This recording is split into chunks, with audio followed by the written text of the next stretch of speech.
is a Bramble Jam podcast. Hi! Happy Friday. I'm Bran, and I love Hallmark Christmas movies. Hey, guys. It's Friday. Yeah. I love a good Friday. Yeah. I like Hallmark Christmas movies. Happy Friday, everybody. I'm Dan, and I despise Hallmark Christmas movies. And I'm Nikki, and I'm in Hallmark Christmas movies. And this is the Deck the Hallmark podcast.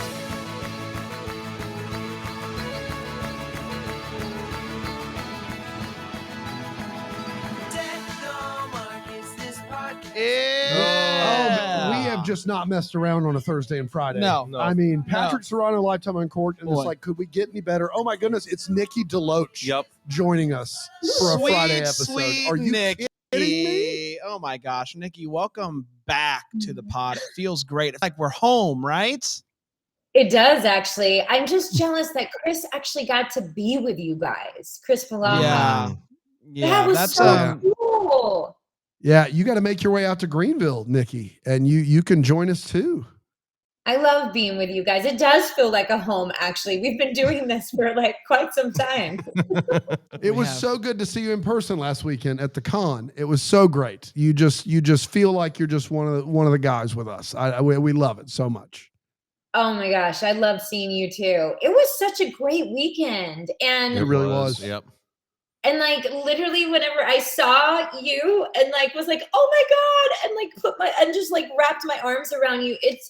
I think we don't underestimate, but I think, with everything that's happened in the last 2 years, we kind of took for granted the fact that we get to be in community with each other. Mm. And then that was kind of taken away from us. So this weekend I felt was just like, there was so much joy for me personally, and just getting to be with people that I actually really like I enjoy their company, you guys included. And it was really special. It was a good weekend. Yeah. We weren't eating pizza out of trash cans. That's true. But it was just good. Stepped it up this It was year. just good to be back together. That's right. You know? But I think maybe the days of trash can eating are behind us. That's right. for at least a Hopefully, while we're all longer. better for it, though. Yep. And that's what counts. It's so true. Oh my gosh. Oh gosh, Nikki, what an exciting holiday season is. You did 5 more minutes, which was an absolute treat, and then you got a new one coming up this weekend that you wrote, which is very exciting. So tell us about that. Yeah, it's called Christmas for Keeps. And I wrote it with my writing and producing partner, Megan McNulty. And we wanted to do an ensemble movie, one where, the love story wasn't the A storyline. And we wanted to what we pitched was the big chill for Hallmark. Oh, wow. Yeah. And I had always wanted to do that. But, for a while, we weren't able to tell kind of stories like that on the network. And now we're able to, which is so fun and so cool. And so it's a group of people. They're 29. They're on the precipice of 30. And they haven't really been around each other. They grew up each other's best friends, and they haven't really been together in a really long time. Their beloved teacher. We also wanted to do a story that honors teachers, because both Megan and myself are teachers. She's the real deal teacher. She's got master's degrees and has taught her whole life. And after the year that the last 2 years that these teachers have had, I was like, what about, like, we should do something to honor them. And so one of their beloved teachers passes away, and all of them gather for the first time in a long time to grieve and celebrate the life of this teacher. And it also, I don't know about you guys. I mean, for me, 30 was that time in my life where things just started to become real. It was like, all right, what am I going to do with the rest of my life? Am I going to marry this guy? Are we not? Does he want to have kids? Does he not? Like, how far away am I from the person I thought I was going to be when I graduated high school? So these are other questions that we're exploring in the movie. Really hard for me to understand you, Nikki, because Panda and I are in our 30s. I'm in my late 30s, and we watch Hallmark movies for a living. So I don't know if we're the target there or not. So let me ask you, let me ask this. Who did you think in high school when you graduated? Did you know what you were going to do? Or are you like such a different version of who you thought you would be? Panda? Yeah, I'm not in the job I thought I was going to be. What did you I think thought you I thought I was going to be a pastor, but I'm a teacher now. So I mean, there you go. Nikki, you're not going to believe this. I kind of yes. I graduated high school and literally just forgot to apply to colleges. And like, I know there's some people in the double decker chat who's like, "Oh, big surprise there, Dan." I applied. My parents kept going, you need to apply. And so I applied like April of my senior year, and all these places were like, "Yeah, your grades and test scores are good enough, but like you missed the application window by like 6 months." And so like, Wow. I left like high school and I found my way into college, and obviously have a few degrees, but I left not knowing specifically what I wanted to do, and found, coaching and teaching, but knew I just, it was a personality that needed to be speaking on a regular basis. And I didn't know what that looked like. Now, did I ever think I'd be doing this? No, for sure. But I certainly, when I was 17, I graduated high school at 17. When I was 17, had no idea what I was going to be. None, zero, just a big fat goose egg. So yeah, I think it's turning out okay. We'll see. And then Braden's 29. Yeah, Braden's 29. I'm 29, and so I still got 1 month to figure this out. Before you have to take it seriously. And then I turn 30 in January, and I'll figure it out. Well, then you will be in the same boat as all the characters in Christmas for Keeps. I'm gonna feel like I've seen the trailer for it, and I love ensemble movies. Like they are my jam. I mean, The Big Chill is one of the ultimate ensemble movies. It was made the year I was born, so you guys definitely don't have a clue what it's about, do you? No. I think there's probably. Yeah. I mean, you got Tom Berenger, you got William Hurt, you got Jeff Goldblum, you got all these just heavy hitters in this movie. Is it chilling? A small little chill or a big chill? It's a big chill. It's a big chill for sure. Wow. It's one of my all-time favorite movies, The Big Chill. And so yeah, it's so good. That's so interesting. I think that like some of us know exactly what we want to do, and some of us have to explore a little bit, but like, and both journeys are equally important, right? Whatever it is, like the path you choose is the journey you take, for sure. I mean, I never thought, whenever I thought I was going to be at 15, I was like, I'm going to be the youngest producer in Hollywood, and then cut to like, I'm barely able to pay bills, like, and buy produce. So, I mean, now it's okay. But there were some years where I was like, what am I doing? Why did I do this? This is like the dumbest thing I've ever done in my life. So yeah, it's definitely been a journey for sure. Yeah. Well, I'm very excited about it. I can't wait to see it. And I'm really happy that you're writing movies. I'm sad that you're not in this one, because we love when you're in the movies. And so I hope that this movie's a smash, and I hope you keep writing, but please don't stop being in movies, because you also happen to be the best that Hallmark has. And so please just promise me you will at least do like one a year, and just to keep us happy. That's right. We know we got the one, like you're the cornerstone. And so we got that going for us. Thank you for saying that. And that means the world to me, coming from you. You know that. Like, thank you. I really appreciate that. You're so welcome. And we're gonna be done being sappy and sweet. That's right, because we have to talk about the second sister swap. And I do have a question for you, Nikki. Did Ashley give you any insight about what happened on the first sister swap, or our review of it, or no? No, I don't think she knows that I'm that close to you guys. I don't think she knows that like we're actually friends and we're really close. Do we tell the story? No, I don't know if we do. This is what we'll say. Dan, you gotta tell the story. No, tell the story. I did not have a great time with the first one, and I appreciated all that Ashley put into it, and it was clear that she put in a lot of work, but that it had become something that it was never intended to be. It didn't work for me at all, and to be fair, didn't really work for Panda either. He was just nicer about it. And then Ashley listened to our podcast on it, and so we'll leave it at that. Ashley heard it, and she loves us, and she loves us still. Yeah. Even though she heard she is super sweet, and she was incredibly gracious with me, and then left a great comment on our Instagram. She's awesome, which only makes sense if you know that backstory of the fact that she listened to us after the first one, and that was fun. Which, if you act in these movies, I don't know if I'd necessarily recommend that. Please, just in general. Nikki's. I think it's actually amazing, and you guys have changed everything for me, because I do have the thought, like there was a moment in 5 More Minutes where I was like I didn't develop or write that movie, but there was a moment in the beginning in the dinner sequence where it's like he drops the ring, and then all of a sudden I'm like, oh, look at this letter that I just found, and I'm just gonna read it and open it right now. Look at this. Yep. We did mention that, Nikki, in our podcast. And I literally said to the director, I said, I don't know if you know about this podcast. It's called Deck the Hallmark. Just so you know, they are going to nail us with this.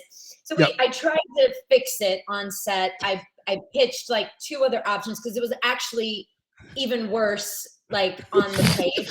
and I was like, okay, these are the options that we have. If you won't let me just kind of recraft this, these are the options we have. And that was like but like, listen, there's other really beautiful, incredible moments in that movie, and I loved making it. But that one, I was like, they are gonna get us on this. That was a classic. Because we deserved it. That was a classic. I've been saving this letter that I'm getting fired for such a time as this. Oh, howdy. Look at that. It was perfect. I loved every second of that. But now I have to filter everything through the lens of, well, what are the boys going to say? That's right. Yeah. Well, what we're here for, guys. What's the line in the Scotty McQueen? I wish I had me a pause button. Man, I love that Scotty McQuarrie song that I heard that one time. What's his name? Scotty McCreery. Scotty McCreery? Yeah, you got it. Okay. It's fine. Whatever. Hey, Scotty. How you doing, pal? Scotty. All right. You guys ready? Sister Swap. Christmas in the City originally aired on December 12th, 2021. It's the second part of the Sister Swap. So you reach. And it went a little something like this. We see Meg walking around Hazelwood, smiling and waving to people in the snow, as you do. And she's planning on going to France this year. She is really missing her Uncle Dave, because they would go to France every year because he's just rolling in the dough with his movie money. So she's a little sad about this thing. She walks into the family theater, and they're putting it for sale, and she's flooded with emotions as she remembers the time that they spent together as kids in the theater with her uncle, and it's all very sweet. She heads to Salt Lake with her tuba, as you do, and she stops to get matching hats for her and her sister, and bumps into a guy named Joe. He ends up walking off on a phone call, and it turns out that Joe helps Meg's sister Jen run her restaurant. Meg and Jen walk around the city talking about what's next for them. What are they going to do? And Meg decides that she wants to stay in the city for the week to find, maybe something's here for me. She bumps into her friend Alex, who also works at the restaurant, and they walk around, and Alex is very clearly into this vendor named Martin. We'll see if something happens there. She bumps into Joe again, and they end up walking around, and Joe is talking about how hard he's been working to get the restaurant nominated for this potential $25,000 prize. She follows him back to the restaurant, and they end up decorating cookies together, and she is just very good at decorating cookies. She keeps throwing out ideas to make the party that they're planning more fun, and Joe is like, we can't take on too much. We just have to do what we do and do it well so that we can win the money to help the food bank that we are going to be helping. He takes her to see the food bank, and she's really inspired by all the things that the food bank could do if they won the money.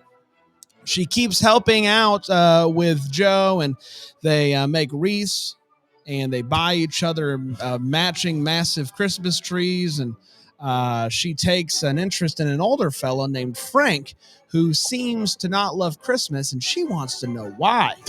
The party is coming along, but they got some news. The chef got a new job, and she's leaving. And she also happens to have a family member who just had triplets, sisters. So she's leaving right now. And Joe and Meg are trying to fake happiness, but they're panicking on the inside. Joe has a plan, though. Jesse Collins.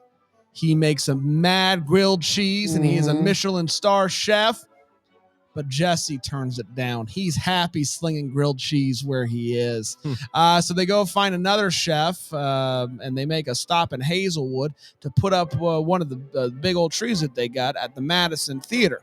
They decorate it. They talk about her uncle, and they make their way over to the Christmas tree lighting, and they almost kiss, but they're interrupted when Jen yells her name. Hey, Meg! They catch her up to speed on the chef deal and how they don't have one, and Jen gets really upset about this. And then Joe finds out that Meg is going to move to France. He's very bummed by this. I didn't know that you were doing this.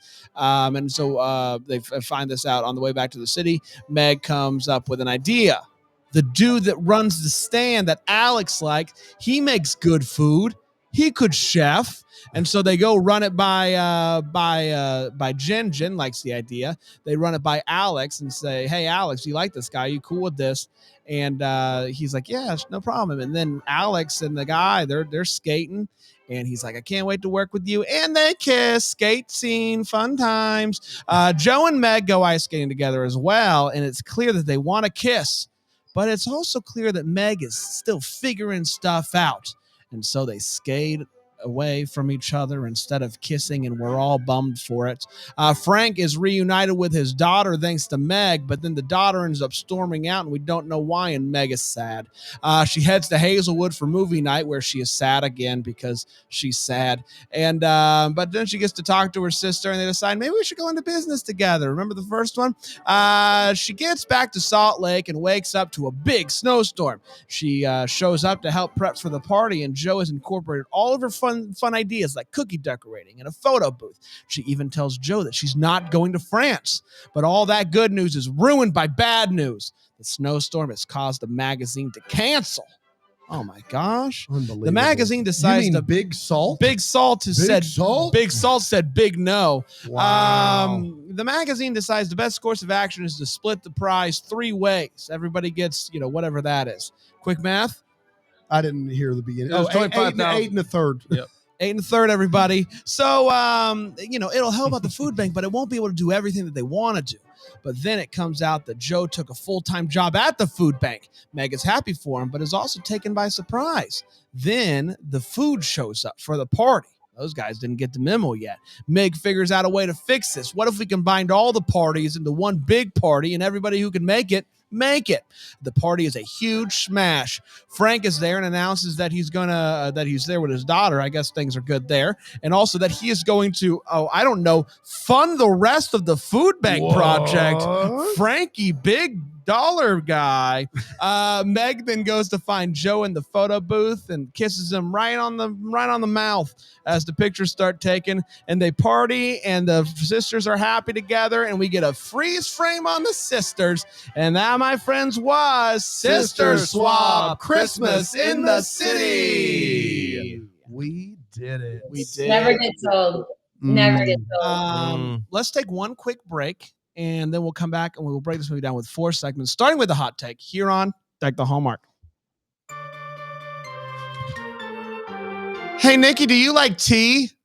I love tea. Look at this. I got tea right now. I drink it all day. Look at that. We're going to rock your world. We're going to rock your world here because I'm going to introduce you to tea drops. Do you know about tea drops?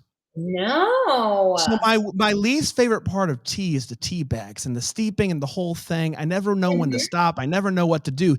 Tea drops, no tea bag. Just comes in this fun little tablet thing, and you drop it in some hot water. It dissolves. You stir, and you've got delicious tea just like that.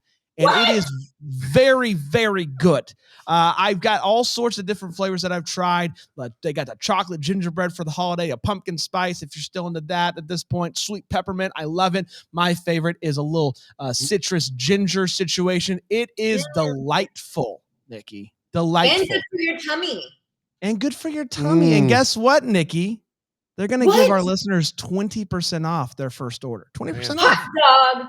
I know. All you got to do is use the promo code DECKTHET by going to mytdrop.com and using the promo code DECKTHET. That is mytdrop.com. That's T spelled out, TEA, drop.com, using the promo code DECKTHET for 20% off.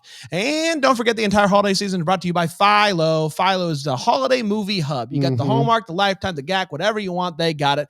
And they're giving our listeners 25% off 2 months. That's going to last you through the New Year movies. You can get those as well and throw those on your DVR, and they're going to last an entire year. That DVR ain't going to run out. It's crazy. All you got to do is go to philo.tv/DTH for 25% off.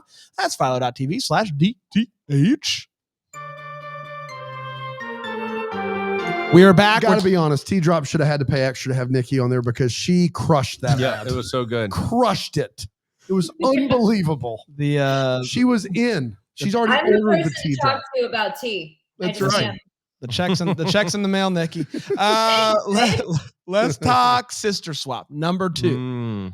There were some feelings about Sister Swap number 1. Let's see how Sister Swap number 2 added to that and also stood alone on its own. Let's start with you, Panda. Panda, what'd you think of Sister Swap 2, Christmas in the City? Guys, I gotta be honest with you. I'm a little confused about these sister swaps. What do you mean you're confused about the Sister Swap, buddy? How I feel. Oh, I can be honest with you. So you're not confused by not the movies itself. I understand the movie. You understand how it works. There I are 2 places. There's 2 places, and they've swapped. I understand. She normally is in the small town, right? Correct. And going to the big city, right? Okay, just want to make sure. So here's the deal: the first Sister Swap. I find the idea of rescuing and saving a movie theater a more compelling plot, easily than planning a party. Planning the party. So of the second one. So that's I was more partial to the plot. However, the performance of Ashley and Joe I like more than the characters in the first Sister Swap. It's unfortunate that I don't like the plot that they are necessarily involved with as much. I really love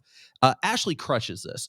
She is so compelling. My wife, who watched this one with me, it's like only her second one she's watched with me this Christmas season. She said, Ashley is so convincing. And I agree with her. Like, she is just such a compelling actor and she crushes it. I really like Joe too. And I thought he was really fun. He added this snarky little bit to the male lead that I really liked. We're looking for Keith D. Robinson. Yeah, Keith D. Robinson. He did wonderful. What's the other Hallmark movie that he was in earlier this year? Is he was in something else. Is he in Cherry Creek? Was it Cherry Springs? That movie was just bad. Is he Cherry Springs guy?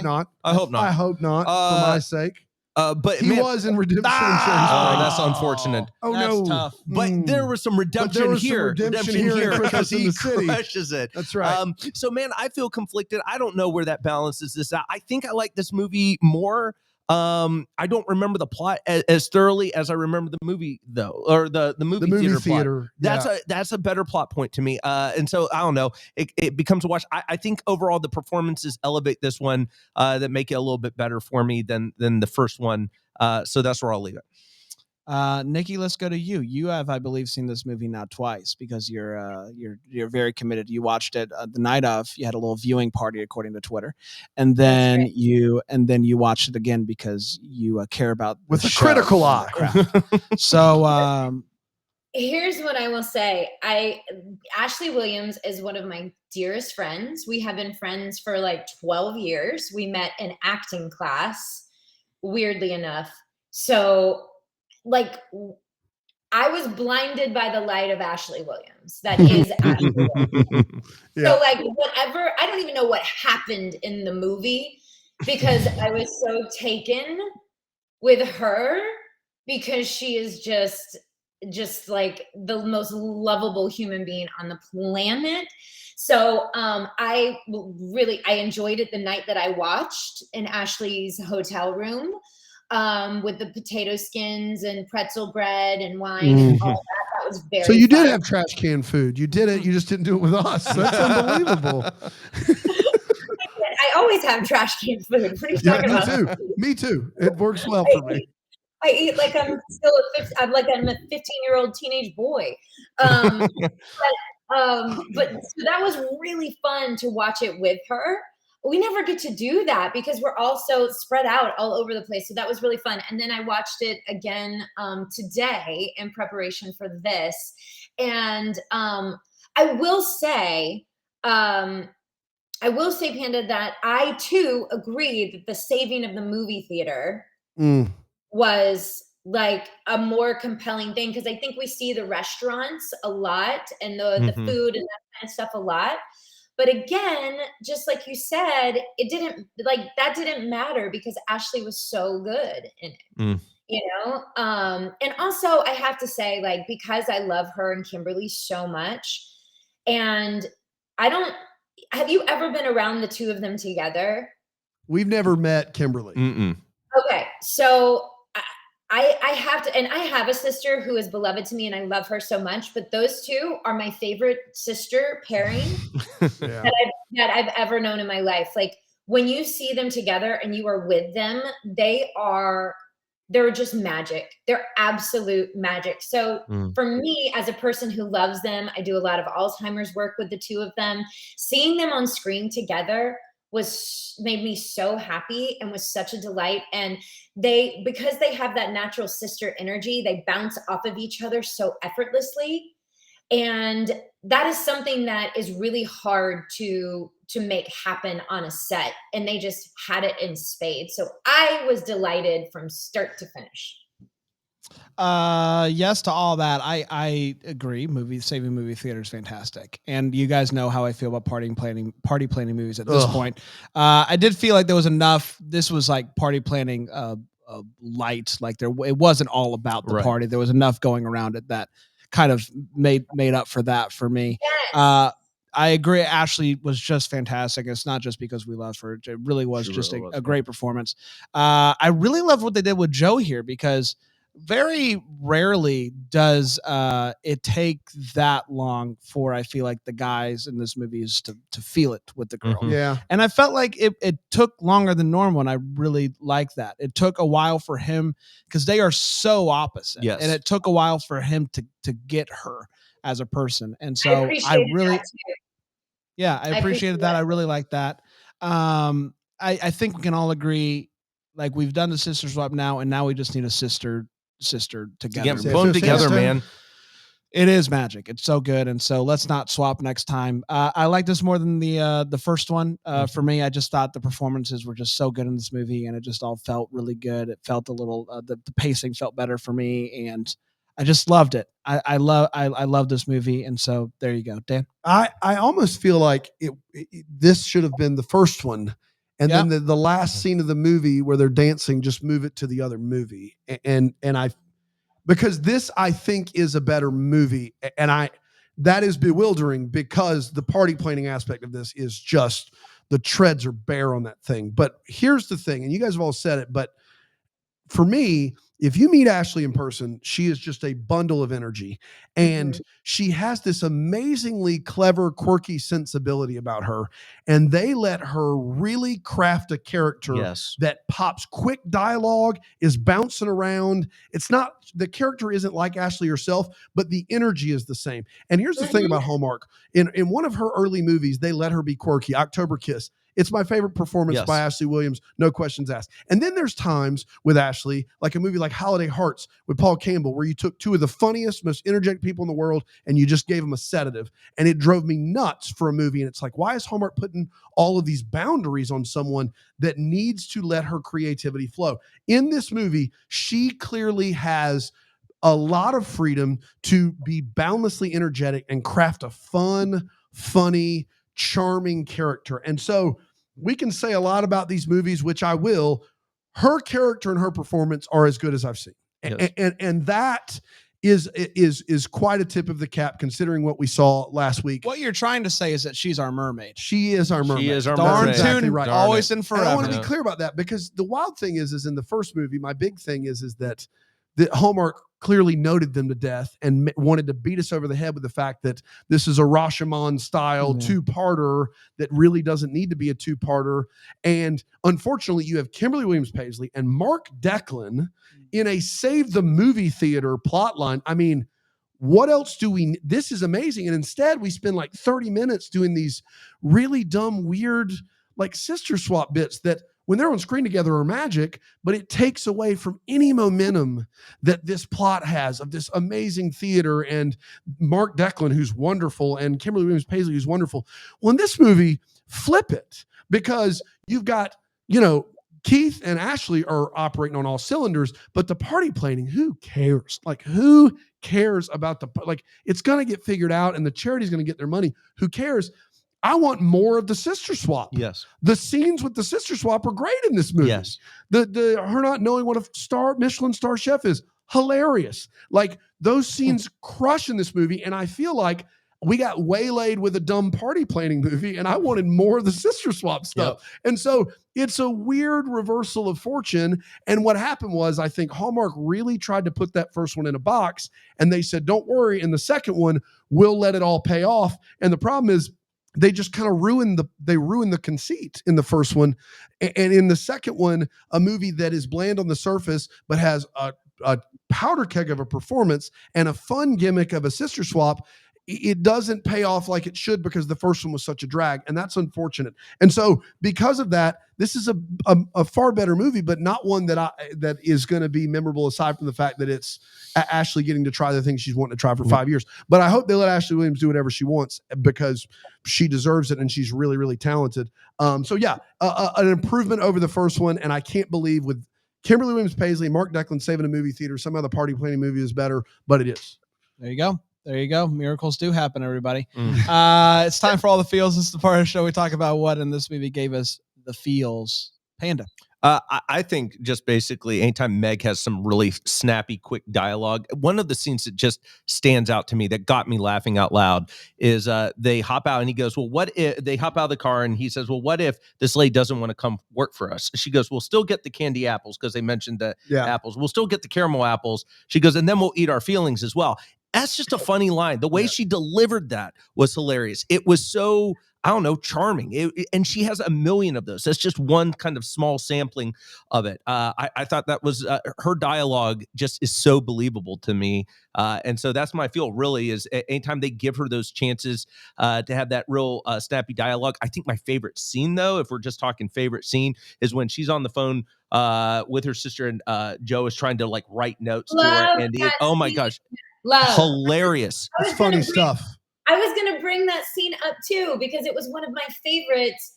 But just the physicality of it. Yes. The physicality of it, the timing of it, the editing, the writing of it. It was just a really well executed scene. And Ashley Williams, while she can cry and she can do drama, she soars in comedy. So I completely agree with you, Dan, that she was able, and also, I mean, as people know, I mean, she produced this, she wrote, rewrote pieces of it to really fit with how she talks and how she would to get that comedy. I mean, she has so many decades of experience in comedy. And so I'm glad that they let her do what she does best in this movie, because that doesn't always happen. I a ton of comedy. But you'll get that note of you just need to take it down. Don't be too funny, right? And it's why not? Why not? But this is, Nikki, correct me if I'm wrong, that scene never appears in a Hallmark movie pre-2020, right? I Love to the Rescue. We had a few of those moments of comedy, comedic stuff. We had when I was leaving we went to do a dog, to get the dog under control and to get the dog relaxed. We went to see a dog whisperer, me and Michael Rady, and we're there with the dog, and there's this whole training thing. And that whole scene, they kind of let me loose with the comedy of it. And I got to do some physicality, and there was the snappy dialogue and stuff, but no, it doesn't happen a lot. And I think if you're going to let anyone loose in that arena, it is Ashley Williams. And so for me, I was so happy as as her friend, just seeing her shine, doing what she does best. Loved that scene, Panda. I also love, because I also know how close they are with Kevin Nealon and his wife, Susie. They are extraordinary people, and they're so close to them. So I also loved, I kind of got the feels in a heartwarming way whenever I saw the scene towards the end with the two of them at the tree. And then the Paris ornament that Keith ends up holding up and talks about they are with us. And then also at the very end, when they see the moment in the theater with Kevin, and then Ashley gets up and leaves, and then she kind of flashes. And that moment I felt so deeply. And then her sister comes in, and it's this like warm and fuzzy sister scene that's also well written and also has that banter back and forth with the two of them. Those are some of the moments that like I loved, but I watched the whole entire movie with the gigantic smile on my face. Yeah. I had the Kevin Nielsen scenes as well. So good. Nielsen. What is it? Nealon. Really? Nealon. Nealon. Man, I've been saying Kevin Nielsen my whole life. Oof. No. Really? Wow. Man. Definitely Nealon. Definitely Nealon. I don't know. I would say let's take it to the tape. Let's get him on the line and just see. Like, let's talk this through, because it's possible he's wrong. It could be he's wrong. Could be he's wrong about his last name. Yeah. What'd you find out, Nikki? Turns out, it is Nealon. Yeah. Yes. Oh, I hate that for you, Brian. Yeah. That confirm came in so quickly. Man, that came in real fast. Not off the press. The cookies looked amazing, though, right, guys? Those cookies. Yeah, I can't look at a sugar cookie still. They're not my thing. But very well decorated. I always appreciate a well decorated. It was cool. Cookie. I want to talk about a shot that I loved in this movie. That I just was like, yeah, that's it. When they're on the ice skating rink and they're talking underneath the arch, that for reasons I don't know. Idea. So it's so good. So it's an arch for reasons unknown is in the middle of the ice skating rink. We don't need to get into that, but they're having this conversation, and then he skates away. Camera pulls back. Two people come and take the arch away, and it's this double pullback situation. It looked beautiful, and it's a great shot. Sometimes you get that's a good shot feel. Not often at Hallmark, but sometimes you do. I have to give my girl credit. That was her idea to do that. I don't know if you guys know, she's also a director. Oh yeah, we talked about this in the first movie, Nikki. I promise we gave her credit. Begging that Hallmark to let Ashley direct. She is sensational. And that's like, you loved that shot. And when we were watching it, Ashley was like, this is my idea. And I love it. Oh my gosh. I can't wait for her to direct for Hallmark. She is going to kill it. Oh, she'd crush it for sure. And I just want to go to Salt Lake. I've never been, and this movie sealed it. Looks really cool. Beautiful. It does. Kevin Nealon, and that I'm getting word it is Nealon. In fact, that is. Here's the situation. I know a Kevin Nielsen. I don't like him. He bums me out. We don't need to get into it. And so I always mix those two up. Yeah. Well, I don't feel like that's a true story, Brand. You guys don't know anything about me. Test determined that is a lie. Yes. So Kevin Nealon, who we don't really see ever on Hallmark, is in a movie that requires him to play a posthumous role, a lot of gravitas, and his scenes just carry a lot of weight, and they really, really worked for me. Like in the first movie, one of my wait what's was, if they don't answer this question in the second, did we just hire Kevin Nealon to play piano in flashbacks? And Ashley saw me at con and said, I promise we didn't. He's in the second one. Like one of those scenes in the first movie probably goes a long way for me, because they're really great scenes, and he has this connection with Ashley, and that really gives the movie some weight. Like it gives you some feeling as a viewer as to not just this, thing out there that plays piano, but someone that, had a special connection and cared and loved these girls and gave them life advice and let them in the theater. And that, all of that stuff really, really did a lot for me. And I think it's sad that he doesn't have a similar scene with Kimberly in the first one, because you see that he has that connection with Ashley. It just would have been nice to see a different scene showing that both girls have a really deep connection. But with also him. They could have, that's my thing is that Hallmark just thought Sister Swap was too complicated. And so they did it in a very paint by numbers way. This could have been one movie. Yeah. These two movies could have been one movie, and it would have been the powerhouse of all powerhouse movies.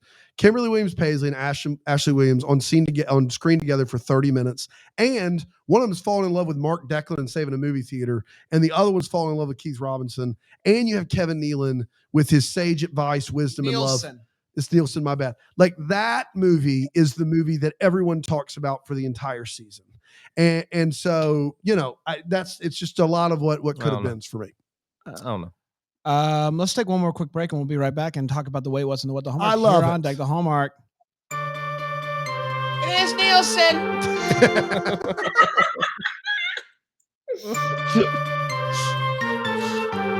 Hey, Ray, welcome back. Tracy came in hot there to confirm Brand's opinion. Trace, where'd you look that up? I know Kevin Nielsen. Believe you me, pal. Is it the guy who used to be on Saturday Night Live? No, we dated in college. Okay, different Kevin altogether. Went to the Sizzler every other Wednesday. Really? Full standing bennies. Appointment. Unbelievable. Wow. Yeah. Super. Didn't end well. Didn't end well. Most relationships built around the Sizzler do not. Which is shocking when you really think about it. Beg to differ, pal. Let's talk about the Wait What's in this movie. Things that made us go, wait, what? Panda, you got any? Somebody comes in to order hot chocolate, and she's just so taken aback when Ashley remembers that it's she wants 4 marshmallows in her hot chocolate. And she says, you always remember everyone's order. It's so impressive. I just would like to point out that I think I probably would remember your order if you come in and you only order 4 marshmallows like a monster. Yeah. Who does that? No. That's a clear that you see him at the door. All right, crazy ladies coming in. 4 marshmallows. We got crazy ladies coming in. I will remember that. I promise you I will remember that. Yeah. During the scene, which I absolutely love this, and this made me laugh. He picks up the glass full of pens, and the pens all fall out because there's no bottom to the glass. It's a good bit. It's a great bit. I'm just expecting somebody to go, got him. Why is there not a bottom? Like who's giving you? Dude, somebody's gonna pick up these pens and spill them everywhere. It's gonna be awesome. And I don't know when perfect. I don't know when the payoff's gonna be. But one day, someone he's going to be frantically trying to move. I just want to know what cameras are rolling constantly for that one moment. It's just wild. My final wait, what is just Joe at the very end. He's in the photo booth by himself. Looking sad, and he has a Santa hat on, which I have no qualms with. But then he picks up a poinsettia, and he's going to hold that while in the photo booth by himself, and that is a move. I'm just going to tell you that is a bold move at a photo booth. Well, while I'm here, I may as well get the shot I've wanted. I've always needed. I've always wanted a solo shot with a poinsettia from a photo Santa booth. Hat. Are you sending those out to family? What are you doing? I like to think he was so against them early on that this might be his first experience with photo booths, and he's just seeing what works and what doesn't work. I mean, this free photography. I can't pass this up. You might as well. Win in row. Just give it a shot. Nikki, do you got any wait what's? I guess if I had to pick one, you have to. I don't know the game here, boys. I think if I had to pick one, it would be the tuba. I was like, all of a sudden she's buying hats, and then she's in a parade with a tuba, and I was like, did I miss something? Where did the tuba come from? The best part about that is that they do it in the first movie, and we're like, where'd the tuba come from? I guess we'll learn in the second one. Nope. Then that's the thing, is like I was wondering, like, wait, but I still don't understand where the tuba came from. Yeah. She's just there to do it. That's why it was the wait what, because it's true. Like, you watch the first one and then you're like, okay, some of this is going to pay off, right? In the second one. But the tuba, I was like, I still don't know why it's there. Listen, I'll give anything to see a tuba in the hands of Ashley Williams doing her funny stuff. But if I was to pick one, it would probably be that one. What's great is they gave us one little piece of information, was that she played tuba in middle school. But what they don't explain is how the tuba got there, because she has this small box that she's coming into town with. And the next thing you know is how big is this box? It's a never-ending box. Tuba. Yes, I just wanted to know where it came from. It was just like out of the blue, the tuba was there and she was playing it. And I was like, it's an easy instrument to transport city to city, for sure. It's a classic tuba sitch. I got a couple. My biggest one is what in the HELL hockey sticks. Yeah, I think you ruined it there.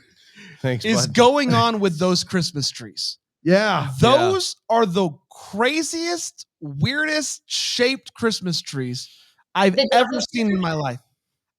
I don't know what they are. The double ones that they bring in? Yeah. The two Christmas trees. There was two of them. They found the two weirdest looking Christmas trees I've ever seen. And they lined them up side by side. What was with those trees? And they didn't look any better when you decorated them. They just looked like something wild over there. The kid, what's his name? Simon. Is that Jen's son? Yeah, that's Simon. Yep. So Simon says he's like what, 17, 18 years old, something like that. And he says, I see a lot more than people give me credit for, which feels like a line that an 8-year-old should give, not like an 18-year-old. I see a lot more than you think I do. I'm 18. I'm an adult. Trust me, I see it. Yeah, and then I had Joe getting the picture by himself with a poinsettia. We're good to go. Dan? I think we all had Joe getting in the picture booth by himself with a poinsettia. That is inexplicable. Can we talk about Caesar salad cups for a moment?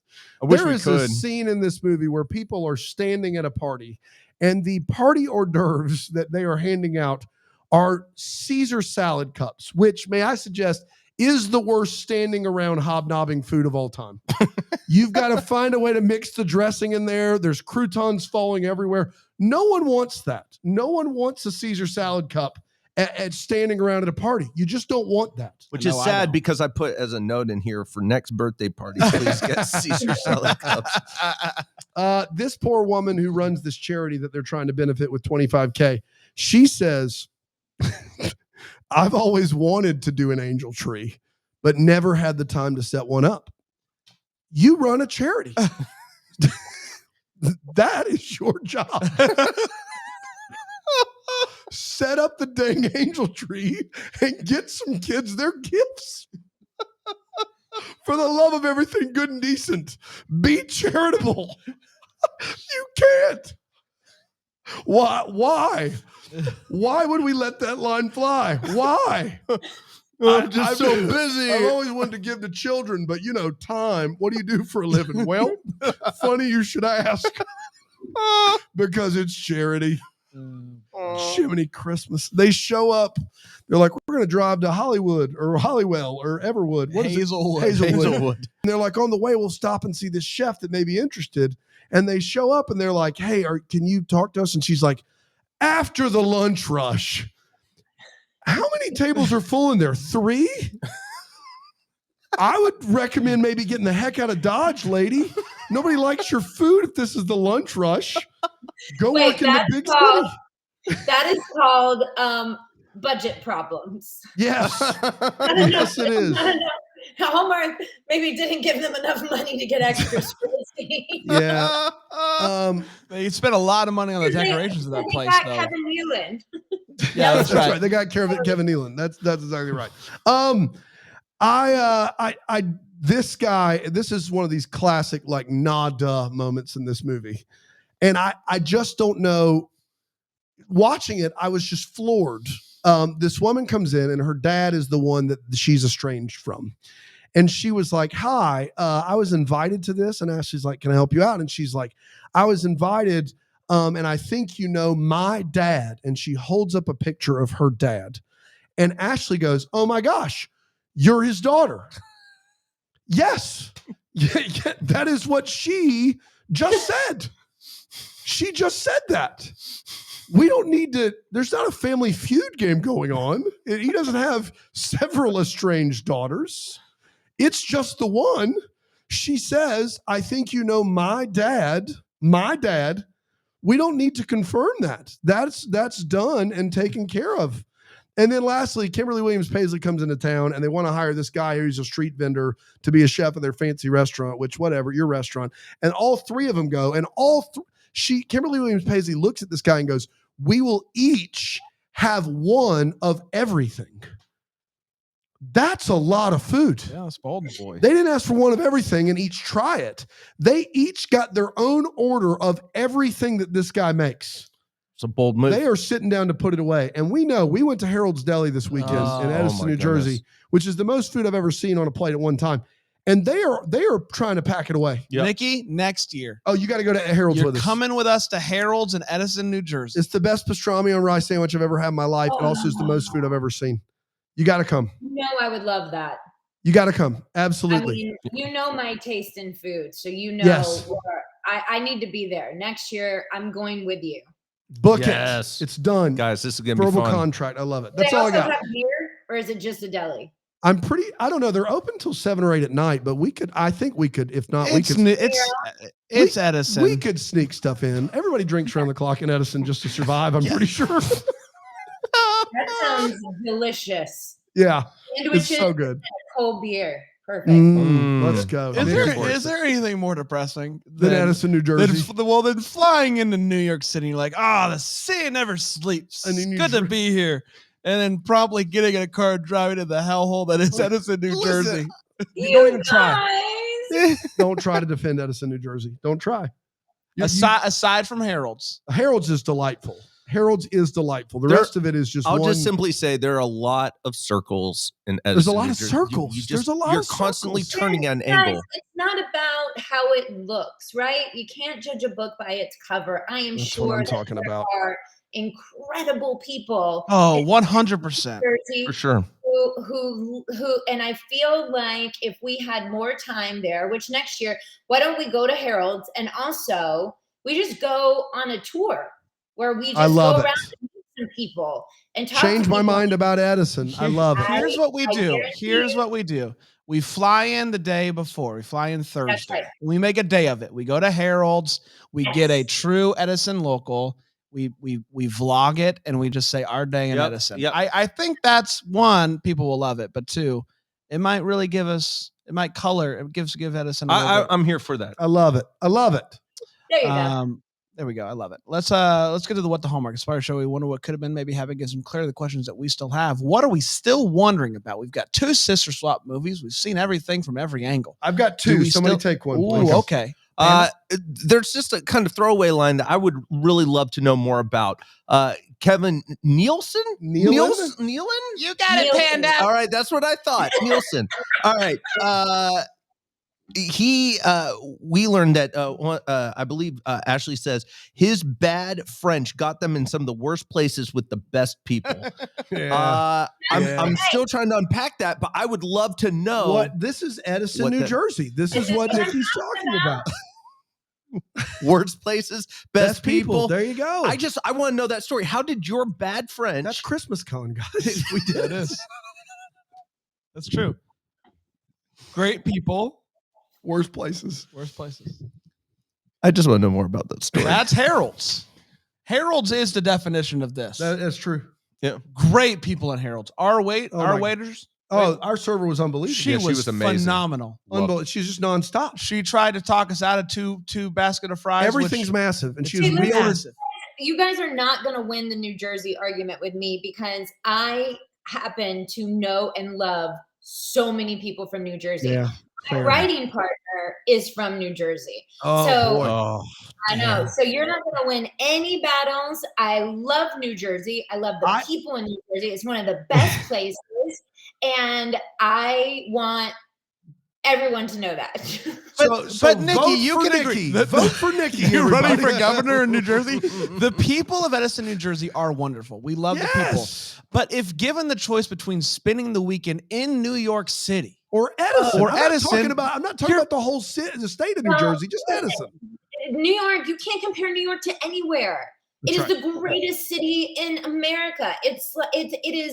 It's New York City. It is like, so you can't compare. That is a bad comparison. If you compared like Edison, New Jersey to say like some small town in like Iowa, maybe, but you can't compare it to New York. Yeah. But I'm flying into New York. You got to fly into there. We're served Dom Perignon on the plane and $2 Chuck at the place. That's the issue. Got it. Yeah. Understood. Nikki, what are you still wondering about? Why wasn't I in the movie? Yeah, that's a good one. Listen, I'm just telling you right now, Nikki, I've like 10 movies out of 500 that I've watched, batting average bad. If I get you, Ashley, and Kimberly Williams-Paley in a movie, it is going to get a thumbs up. That's the pants movie we're looking for next year. What's the thing they're doing with the there's 3 of them and there's a wedding and there's yeah. We don't know, but listen, I would be an extra on that set. Like if you just give me a line.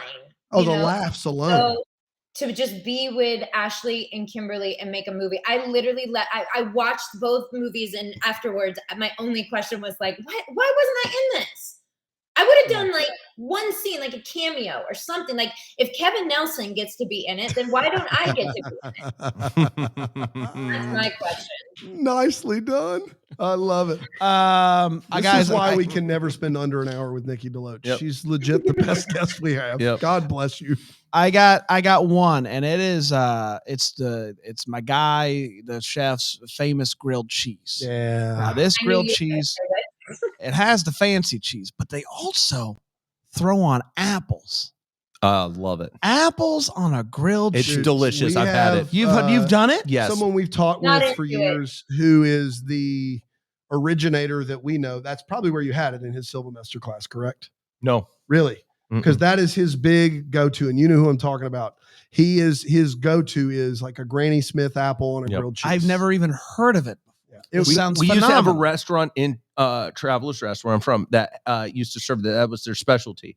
I will say I will say it went out of business, so that doesn't bode well for the company. Have you done it? But Nikki, have you done the apples on the grilled cheese? Yeah, I'm not a fan. I am a fan. Listen, I'm a purist when it comes to the grilled cheese, except a croque madame. Like, I don't know what that is. So it's French. It's got cheese, ham, and an egg that's cracked over the top of it. Oh my gosh. And it is like, that's the only alternative version of a grilled cheese I will eat. Panda, I haven't tried this grilled cheese with apples that you're talking about, where the restaurant closed down. I mean, you're not really selling it.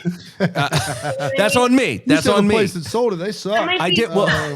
That might be on you. Not a reflection of the sandwich at all. Right. However, I have tried the eggs with the grilled cheese situation. And also, Bran, I knew you were going to bring up the grilled cheese situation. Oh, boy. I heard Classic. I literally, she said it so fast in wonderful Ashley Williams fashion that I paused it, rewound it, so I could just sit there and really take in what was thrown out there. It's good. It's good. It sounds great. Yeah. I'm going to try it. I've got two. One I feel like is a gaping hole in this movie that no one mentioned, so I'll save that for last.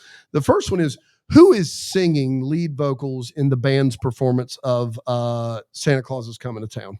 Because we see that part of that scene in both, and the dad is in the wheelchair and he's got the guitar and he's like, all right, everybody, we ready to go? 1, 2, 3, 4. And he starts playing, the band starts playing. And then the guy singing, there isn't anywhere. No one on stage is singing. Is he like one of these guys that can't sing in public and he's under the stage?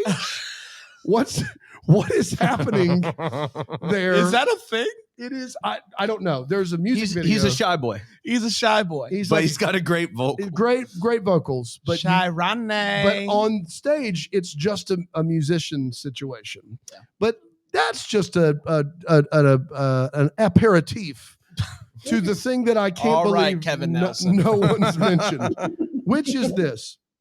The first movie, the couple in the movie, Kimberly Williams Paisley, Mark Declan. The second movie, Ashley Williams, and what's his name? Keith Robinson? Keith Robinson. In all the scenes where they're together in the first movie, we see all four of them. Yeah.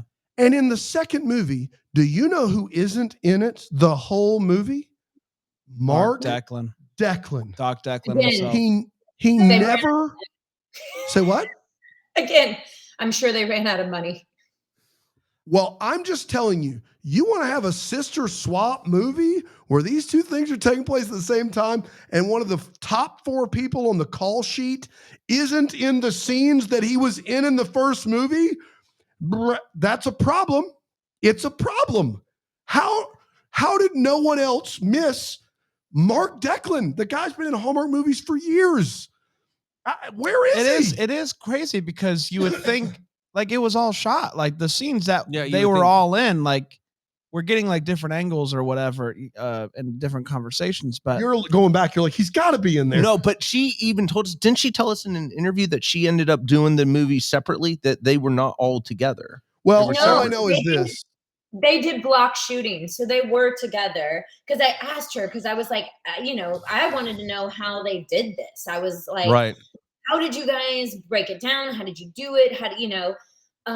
And she said that they block shot, which I was like, oh, awesome. So block shooting is when like everything that takes place at one location, no matter the movie, you do all the scenes at that location. He was there for all those scenes. So, but what could have happened, I'll just say, because like you never know, right? Like Mark Declan could have said, I can only give you 4 days, or I can only give you, I don't know, or maybe I want to do 1 but not 2. I don't know what happened, but that is, I think that the budget answer, and this is why this is what the Hallmark and not Wait What is, because I guarantee you, knowing Ashley and how meticulous she was, there has to be an answer. And that's why I'm saying you saying budget makes me think, hey, this probably didn't come in under budget anyway. You're going to add Mark Declan's, acting, like what he gets to be in a Hallmark movie, even as 4, 5, 6 on the call sheet. To that, you just had to cut something somewhere. And that was what they chose to cut. But with a movie that's built on continuity, that's really, really hard. It's hard to not see his face a few times at least. Yeah. Because, boy, he's a main star of the first movie. Yep. And that was tough. Yeah, I understand that. I definitely understand that. I would like to actually ask her about that, because I would guarantee, I mean, she doesn't miss anything. Like she just doesn't, she's an actress, but she's also a producer and she's a director. So she misses nothing. And her husband, Neil, who also produced these with her, he also is a fantastic producer as well. So I bet you $1 million that it is something that they could not, like, for whatever reason. Right. Yeah. Yeah. I bet you it's something like that, because I don't think that they would just make that call on their own. Yeah. Yep. That's wild. Crazy. And here we have Ashley to answer. I'm joking. Oh boy, that would have been something. Oh man, that would have been great. Oh gosh, that would have been really convenient. Also, I think her husband's name is Nielsen. Sorry. Yes. And the TV ratings we all use are the Nealon TV ratings. You guys get it. This movie, did it crack the top 10 of the Nealons? I'm not sure if it the did. Nealons, yes, absolutely it did. We did it, everybody. Congratulations, yes, we did. Nikki. What a delight it is, as always, to be with you. The best. Tell everybody about how they can follow you on the internet machine, and then one more quick watch my movie type thing. Okay, you got it. You can follow me on Instagram at Nick DeLoach, NIKDELOACH, Twitter at Nikki DeLoach, and then I'm also I have a Facebook page too, but I'm not really active on Facebook. And then, the movie Christmas for Keeps, it airs December 18th at 10 p.m. on Hallmark Movies and Mysteries. And I also just want to thank you guys for letting me come on and review a great movie. Thank you so much, Nikki. Friends. I think what we have, the summation of all of this is that we need to see Ashley and Kimberly in another movie together, the two of them, for the whole movie, because they're met together. Yeah. I think that's I was critical of these films, but I would bet my money. This is very similar to Paul Campbell writing, in my opinion. They let Paul Campbell start writing scripts, and early on, I feel like they hamstrung him, and then you started to see these bursts of like, oh, this is what Paul can do. And then he writes Unexpected Christmas this year, which for my money is the best one of the season, maybe the best one I've ever seen. And I think if you continue to give the Williams sisters this opportunity, they're going to turn out and make you something legendary. Yep. I would stand by that for sure. And I'll pass this note along to you, Nikki, because I imagine that you will agree. One of our thoughts this season is we've had these really good stories where a love story wasn't necessary and it felt forced. We've got really great stories, but we still got to throw in this love thing. And I think let's just tell good stories, and if there's love, there's love. If not, it's okay. Let's just develop characters. Maybe we can have just a purely sister movie. I love it. No one needs to fall in love. We just see two sisters just crushing it. Love it. Being fantastic. I think. And I get to play their friend. Yes. Gosh, I love that. That's unbelievable. Fantastic. Yeah. Thanks for having me. You're the best. Absolutely. You're the best. You're the best. You're the best. Merry Christmas to you, and to everyone out there.